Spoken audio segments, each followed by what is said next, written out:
اعوذ باللہ من الشیطان الرجیم بسم اللہ الرحمن الرحیم۔ السلام علیکم ورحمۃ اللہ وبرکاتہ۔ معزز ناظرین، آج کی اس ویڈیو میں رسول اللہ صلی اللہ علیہ وسلم کے سفر طائف کے متعلق کچھ باتیں عرض کریں گے۔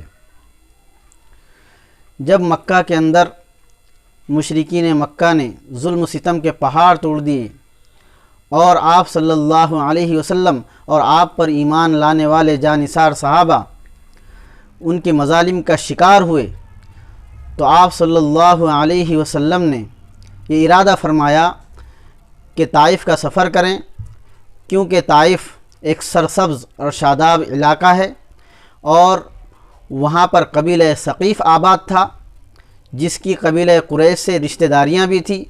تو آپ صلی اللہ علیہ وسلم نے یہ ارادہ یہ سوچ کر فرمایا کہ اگر وہ لوگ ایمان کے اندر داخل ہو جائیں تو قریش بھی ایمان کے اندر داخل ہو جائیں گے۔ تو رسول اللہ صلی اللہ علیہ وسلم نے اپنی نبوت کے 10ویں سال شوال کے مہینے میں اپنے ساتھ حضرت زید بن حارثہ رضی اللہ عنہ کو لے کر طائف کی طرف پیدل روانہ ہوئے۔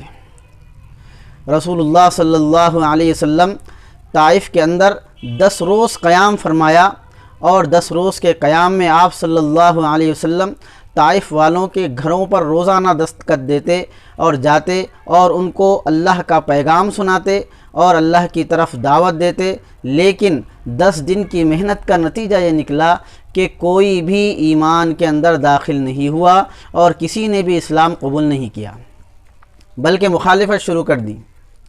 وہاں پر جو قبیلہ آباد تھا، قبیلہ بنو ثقیف، اس کے 3 سردار تھے اور وہ تینوں آپس میں سگے بھائی تھے۔ تو آپ صلی اللہ علیہ وسلم حضرت زید بن حارثہ رضی اللہ عنہ کے ساتھ ان سرداروں کے پاس گئے اور اپنے آنے کا مقصد ان کے سامنے بیان فرمایا۔ تو انہوں نے نہ یہ کہ آپ کی بات کو قبول کیا، بلکہ آپ صلی اللہ علیہ وسلم کے ساتھ گستاخانہ انداز سے پیش آئے اور آپ صلی اللہ علیہ وسلم کا مذاق اڑایا اور طنزیہ جملے کہے۔ اس میں سے ایک نے تو یہ کہا کہ اگر آپ کو اللہ نے رسول بنا کر بھیجا ہے تو نعوذ باللہ اس نے خانہ کعبہ کی عزت کو پامال کیا۔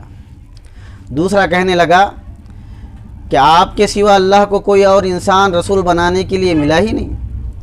اور تیسرے شخص نے یہ طعنہ مارا کہ اللہ کی قسم میں آپ سے بات نہیں کرنا چاہتا، اگر واقعی آپ اللہ کے رسول ہیں تو رسول سے بحث نہیں کرنا چاہیے، اور اگر آپ جھوٹے ہیں تو میں جھوٹے شخص سے بات نہیں کرتا۔ تو رسول اللہ صلی اللہ علیہ وسلم پر یہ طنزیہ جملے کسے، اور یہی نہیں بلکہ طائف کے اوباش اور آوارہ لڑکوں کو آپ صلی اللہ علیہ وسلم کے پیچھے لگا دیا۔ جس راستے سے آپ صلی اللہ علیہ وسلم گزرتے، راستے کے دونوں جانب وہ آوارہ لڑکے اپنے ہاتھوں میں پتھر لیے ہوئے کھڑے ہوتے اور آپ صلی اللہ علیہ وسلم کو اتنا پتھروں سے مارا کہ آپ صلی اللہ علیہ وسلم کے دونوں گھٹنے اور پنڈلیاں زخمی ہو گئے، لہولان ہو گئے، یہاں تک کہ آپ صلی اللہ علیہ وسلم کا خون آپ کے نالین مبارک کے اندر آ گیا اور آپ کے قدمین نالین سے چپک گئے۔ اتنا زبردست آپ صلی اللہ علیہ وسلم پر تکالیف اور مشقت کے پہاڑ انہوں نے توڑے کہ آپ صلی اللہ علیہ وسلم بے ہوش ہو کر زمین پر گر گئے۔ حضرت زید بن حارثہ رضی اللہ تعالی عنہ نے آپ صلی اللہ علیہ وسلم کو اٹھایا اور اٹھا کر انگور کے باغ میں لے گئے۔ وہاں پر انگور کی ایک بیل کے نیچے آپ صلی اللہ علیہ وسلم کو ٹھنڈا پانی پلایا، اور وہ باغ جس کے اندر یہ آپ صلی اللہ علیہ وسلم کو لے گئے تو مکہ کے ایک سردار عتبہ بن ربیعہ کا تھا۔ اس نے آپ صلی اللہ علیہ وسلم کو دیکھا تو اپنے غلام عداس کے ہاتھ سے انگور آپ صلی اللہ علیہ وسلم کے پاس بھیجے۔ آپ صلی اللہ علیہ وسلم نے انگور نوش فرمائے۔ جب عداس آپ کے پاس لے کر آئے تو آپ نے انگور بسم اللہ الرحمن الرحیم کہہ کر نوش فرمائے۔ تو عداس پوچھنے لگے کہ رحمان اور رحیم کو تو یہاں کوئی جانتا نہیں ہے، آپ کس علاقے سے ہیں؟ تو آپ صلی اللہ علیہ وسلم نے عداس سے پوچھا کہ وہ مذہباً عیسائی تھے، کہا کہ تم کس علاقے کے ہو؟ تو انہوں نے کہا کہ میں نینوا کا ہوں۔ تو حضرت صلی اللہ علیہ وسلم نے فرمایا کہ آپ میرے بھائی یونس کے شہر سے ہو۔ تو وہ یہ سوچ کر کہ بھئی آپ حضرت یونس کو کیسے جانتے ہیں، تو حضرت عداس نے آپ سے پوچھا، تو آپ صلی اللہ علیہ وسلم نے ساری تفصیلات بتائی کہ میں اللہ کا پیغمبر ہوں، اور عداس نے آپ پر ایمان لے کر آئے تو رسول اللہ صلی اللہ علیہ وسلم بہت زیادہ خوش ہوئے، گویا آپ کو اتنی خوشی ہوئی کہ طائف آنے کا 10 دن کا مقصد گویا کہ پورا ہو گیا ہو۔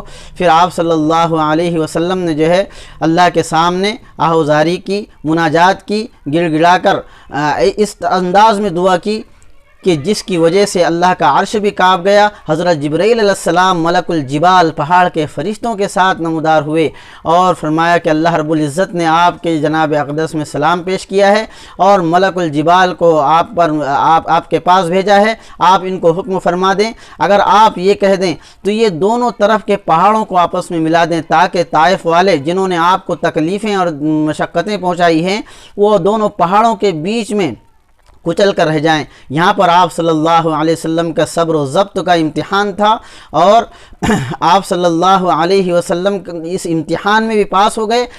آپ نے جواب دیا کہ یہ کیا ہوا کہ اگر ان لوگوں نے ایمان نہیں لایا ہے تو ان کے آئندہ آنے والی نسل ایمان لے کر آئے گی، میں رحمت بنا کر بھیجا گیا ہوں، میں ان کے لیے زحمت نہیں بننا چاہتا اور میں ان کے لیے بد دعا نہیں کرنا چاہتا۔ تو رسول اللہ صلی اللہ علیہ وسلم نے ان لوگوں کے لیے بد دعا نہیں فرمائی۔ اس واقعے سے ہمیں یہ سبق ملتا ہے کہ دین کی خاطر تکالیف، مشقتیں اور پریشانیاں کا برداشت کرنا عین سنت نبوی ہے۔ اللہ سے دعا ہے کہ اللہ تبارک و تعالی ہمیں عمل کی توفیق عطا فرمائے۔ السلام علیکم ورحمۃ اللہ وبرکاتہ۔